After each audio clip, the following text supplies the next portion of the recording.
Good afternoon, everyone. My name is Jennifer Sullivan, and I am a registered nurse, currently working as a substance use nurse case manager at a federally qualified health center in Dorchester, Massachusetts. A majority of the population that I work with is the underserved, homeless, and post-incarceration, which is why I am here today in support of the Senate Bill number 1598, which is an act establishing a commission to review substance use in correctional facilities.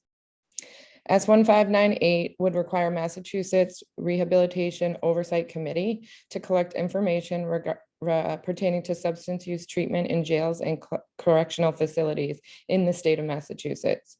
The purpose of gathering this information would be to track the trends of substance use and to monitor treatment and recovery services, as well as continuity of care and reentry programs to determine the impact of substance use in relation to health, rehabilitation, discipline, and substance-related overdose deaths.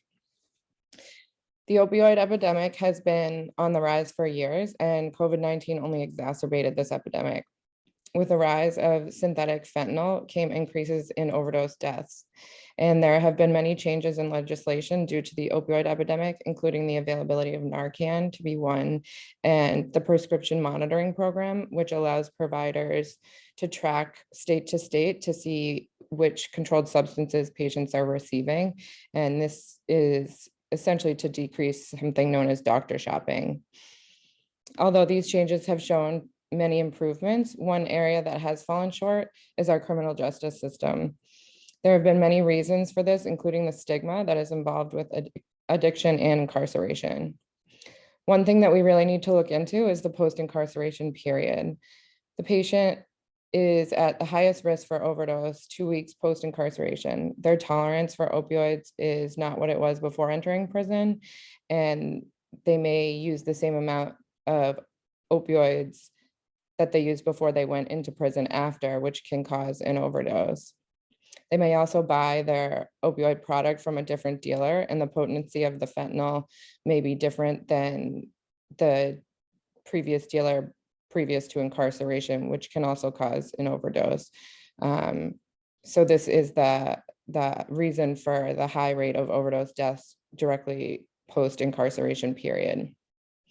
What I would like to see as a change of this is continuity of care for these patients. I would like to see that the prison system's working with outside facilities to help the patient coordinate an appointment outside of prison before the inmate is released into the community. And hopefully this would keep the patient engaged in care and decrease post-incarceration overdose deaths. Another area of concern that I see that my patients verbalize to me a lot in correctional facilities are that using medication-assisted treatment as an incentive to be released from prison earlier, as well as probation using it as a stipulation to stay out of being incarcerated.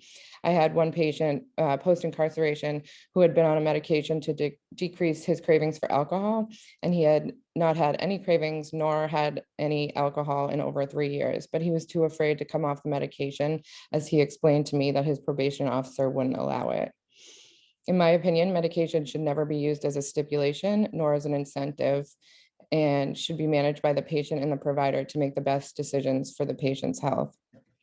There are many improvements that still need to be made, and I am hopeful with the passing of the bill 1598 that we can gather the information for what is working as well as what is not working and make the appropriate changes to create better health outcomes for our communities. Thank you all for listening, and hopefully this bill S1598 will pass. Please let me know if you have any questions. Thank you.